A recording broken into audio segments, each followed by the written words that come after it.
Поскапи кредити за да се спречи уште поголемо поскапување на животот.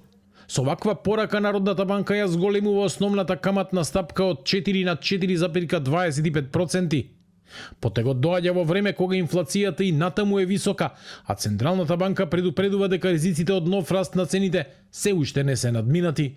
Ниските каматни стапки се популарни, но инфлацијата која што ја подгреваат најмногу ги погодува сиромашните и средната класа.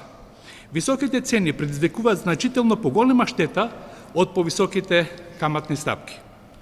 Да не беа толку високи стапките на инфлација во текот на оваа декада, реалните плати ќе растеа со повисока стапка и нивната куповна моќ ќе беше поголема.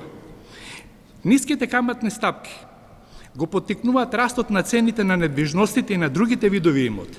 Становите и другите добра што се купуваат на кредит не станале недостапни за многумина заради високите каматни стапки, тие не се тоа, туку заради нужноста да се земе кредит на повисок износ, што секако го оптоварува семејниот буџет заради повисоките редовни отплати за сервисирање на долгот. Иако инфлацијата во мај забави од 5,7 на 4,8%, Народната банка оценува дека ценовните притисоци остануваат силни. Особено загрижуваат енергенсите и можноста нивното поскапување да се прелее врз останатите производи и услуги.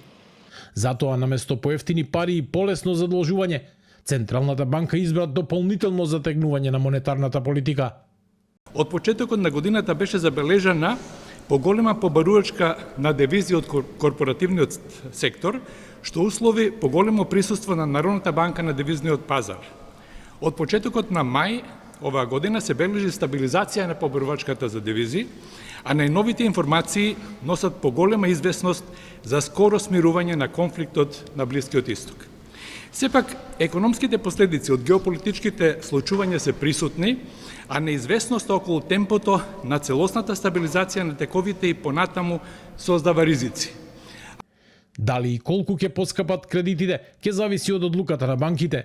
Славески вели дека Народната банка испраќа сигнал, но не ги одредува каматите за граѓаните и компаниите. Сепак, повисоката основна каматна стапка вообичаено значи поскапо финансирање и построги услови за задолжување. Од Централната банка очекуваат мерката да ја намали домашната побарувачка, да ги стабилизира цените и да помогне инфлацијата постепено да се врати кон посакуваните нивоа.